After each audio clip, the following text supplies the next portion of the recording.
The movie begins in the year 1913. A 9-year-old kid, Howard Hughes, is being bathed by his mother as they talk about the dangerous epidemic going around in the world. Unaware of what Howard's future will bring, his mother warns him to be careful. The scene abruptly cuts to 1927.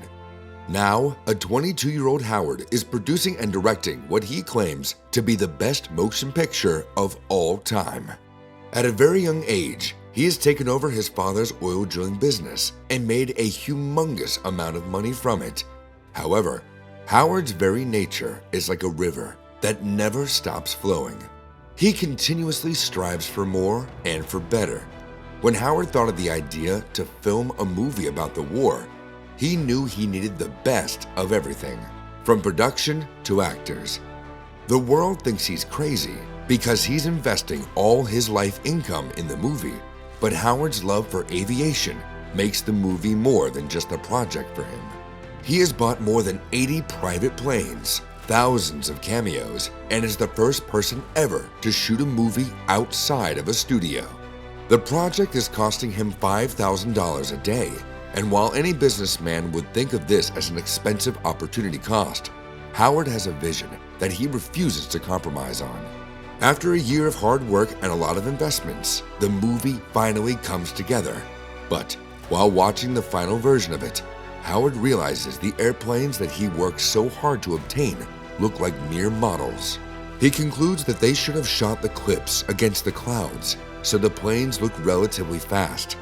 There's a pause in the room before he tells his assistant to get the filming equipment back because they are shooting the movie from the top. His partners try to talk him out of this idiocracy, but Howard has faith in his vision and refuses to compromise. In the following scene, he hires a science professor from UCLA, paying him a large sum of money to find the perfect clouds.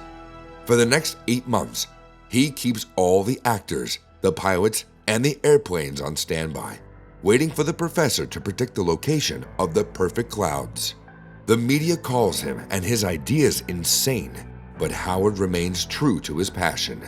Eventually, in the 9th month, the professor bolts out of his tent, yelling Oakland. The crew flies to the location and shoots several parts of the film on the same day. In the following month, the production finishes the movie's final cut, but only a week before it releases, the world's first non-silent movie is promoted. On watching the film, Howard realizes that silent movies are out of fashion. Hence, he makes another crazy decision to edit his movie from the top and add dialogue. By this time, the world is on its feet, waiting to watch the most expensive film that had ever been made. After another year of editing, Howard's Hell's Angels is finally released in theaters. The movie gains the biggest box office income, more than twice the amount that was invested in it. The same people who made fun of Howard praise his ideas as he stands in front of hundreds of paparazzi dying to snap a picture of him. His perseverance in making the necessary changes to his movie, despite the setbacks and ridicule, prove that success is not final and failure is not fatal. It is the courage to continue that counts. Not even a month after his success of Hell's Angels, Howard decides to focus on his ultimate interest, aviation. He looks to build his own airlines and wants to assemble the fastest airplane on Earth.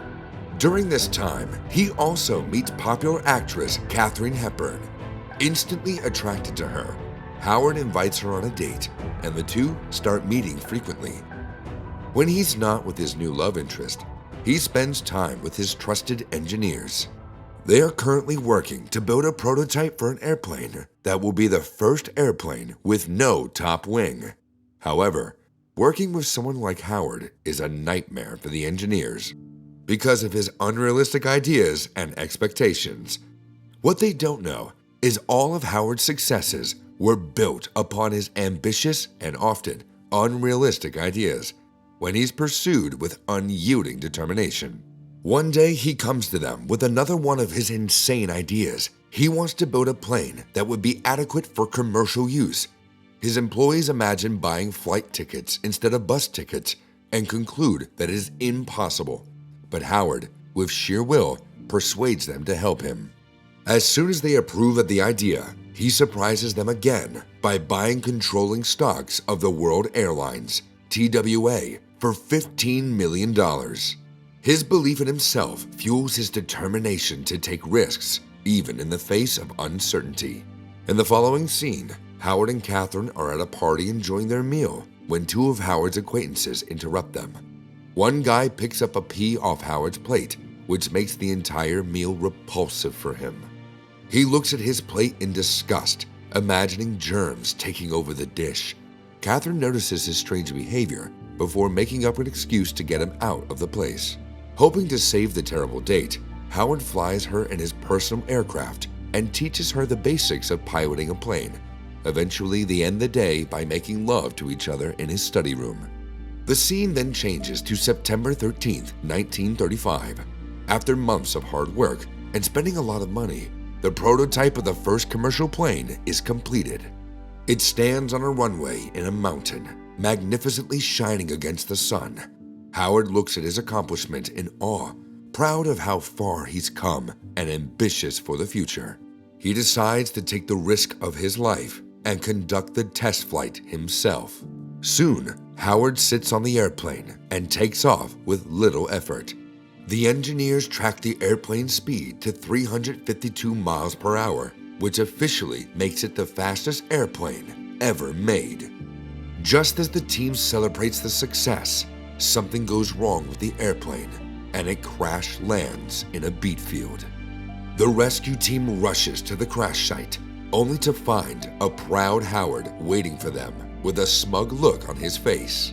Upon being told that he built the fastest airplane on Earth, his immediate response is that it could be faster. And so the engineers get to work again, constantly making changes to the aircraft to make it better. At home, Catherine helps Howard clean up his injuries when he confesses his concerning mental health. He reveals that he fixates on things that are sometimes not real. Catherine urges him to explain further, but he decides to leave the conversation at that. A few months later, Howard makes the news again for flying a plane around the world in 4 days. His success is celebrated across the US, but with that, he also gains new enemies. This is when we are introduced to the president of Pan Am Airways, Juan Tripe. Pan Am Airways is TWA's biggest competitor, and Tripe is worried Howard will surpass them to introduce commercial airways. Oblivious to his rival's concerns, Howard is attending a party full of elite people to celebrate buying an airline. All of a sudden, he gets conscious of his surroundings and paranoid about the germs the crowd is spreading. He rushes to the restroom to wash his hands and calm down, but doesn't get much privacy. In addition, Howard's germophobia multiplies when a handicapped person who just used the toilet asks him to fetch a towel. Subsequently, the following weekend, we see Catherine taking Howard to Hepburn's estate to introduce him to her family. However, the date goes horribly because how loud her family is. They keep interrupting Howard when he tries to talk, eventually making him walk away in annoyance. For his next project, Howard dives deep into both filmmaking and aviation. He produces an exotic film highlighting a woman's privates for the first time in cinema. However, the censorship board doesn't allow him to release the film to the public.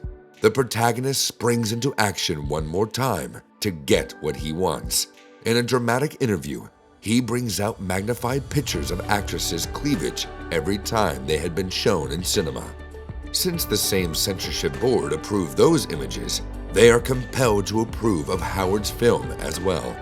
Just like that, Howard proves opportunities everywhere, and success is just the art of seeing and seizing those opportunities. At the same time, he's looking to make an aircraft for the US Army since they need it in the war.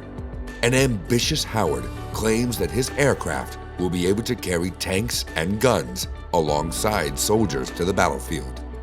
It will be called Hercules, and it will be fully funded by the US government. Howard's engineer friends find the idea ridiculous, but by now, they have learned to trust his intuition. Soon, TWA Airline lands a contract from the US government and starts construction of the Hercules. Amidst the parties and the promotions held for TWA, Howard is seen with several different women. Every newspaper headline about his mistresses feels like a slap in the face for Catherine. She confronts her boyfriend, but is told that he only goes to parties with the women to promote his company. By now, Catherine has lost feelings for him, but Howard is too busy to even notice. When she is at her lowest, her co-star notices, and the two find love in each other. One night, Catherine gathers enough courage to tell Howard she's leaving him. He takes the rejection to heart and calls her a mere actress before asking her to go away from his life. After she leaves, Howard goes through a mental breakdown and burns all his clothes in his backyard. Days after their breakup, Howard finds a 15-year-old girl named Faith seeking to enter the elite world. Her beauty sparks his interest, and he invites her over to live in his mansion. They soon start dating and going to parties together, with no one questioning their age difference. At one such party, the president of Pan Am Airways, Tripe, joins Howard's table. He stirs up conversation about aviation, angering Howard with his bold questions. And in a fit of rage, to prove the Hercules project will work, Howard blurts out the structure of the entire project. That night, Tripe walks out of the party, determined to outshine his opponent. Meanwhile, Howard yet again has to rush to the restroom to clean his hands. His obsession for cleanliness has multiplied in the past year, which is proven when he hurts his hand from scratching them too hard. The following day, Tripe meets the senator of the state to discuss something important. The two make a business deal. The senator will introduce new aviation laws to give Pan Am Airways a monopoly in international travel. In turn, Tripe will invest in the senator's election treasury. Together, they plan to end Howard's kingdom and stop him from spreading his wings further. Off somewhere else, the protagonist is with an actress named Ava, who he begins an affair with. Although he is tied to Faith, Howard is attracted to Ava because of her maturity. They plan a romantic evening at a luxurious hotel, but are met with a rather shocking surprise on the way. Faith, burning in jealousy over the relationship, hits them with her car. Howard barely manages to save himself and Ava before calming his girlfriend down. Just as he's recovering from this trauma, he finds out about the airline community law about to be passed by the Senate, which will give Pan Am all rights for international travel. With the construction of the Hercules in its final stage, Howard has a lot on his plate. He starts to get more and more paranoid about the people in his life. A random janitor, to him, seems like a spy collecting data about his next move. He fires many people at random because of this, slowly losing his mind in the process. What Howard doesn't know is that he has obsessive-compulsive disorder, which is the reason for his declining mental health. Then comes July 7th, 1946. The aircraft that Howard worked so hard on is finally on the runway, ready to be tested. With glowing confidence in his eyes, he steps forward to pilot the plane as always. He takes off the ground, and it is the smoothest airplane takeoff ever. Howard couldn't be happier to see his hard work come to life, but as it turns out, he celebrated too soon. Right before he starts the landing procedure, the engine fails and the airplane starts descending at an alarming rate. Before he can think of a way to save it, the airplane grazes over a house in Pennsylvania and bursts into flames. After shaking off the shock of the impact, Howard realizes that he is heavily injured and is still stuck inside the burning airplane. When most people in his situation would have given up, Howard fights through. He hits the hot cabin window with his back and opens it before stepping outside. Soon enough, A firefighter finds him and asks who he is.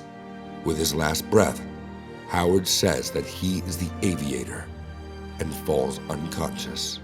In the following scene, the doctor tells Howard's assistant about his shattered ribs and torn muscles. About 70% of his body has third-degree burns, and his heart has shifted to the right side of his ribs, but he is somehow alive. While recovering from the life-threatening injuries, Howard is told that the Air Force canceled the contract on Hercules because the war was over. He thinks about it for a while before asking how much it will cost to continue to build it without the government's help. His assistants understand what he's trying to do, but they do not dare stop him. And so, Howard invests $7 million of his own money into the project.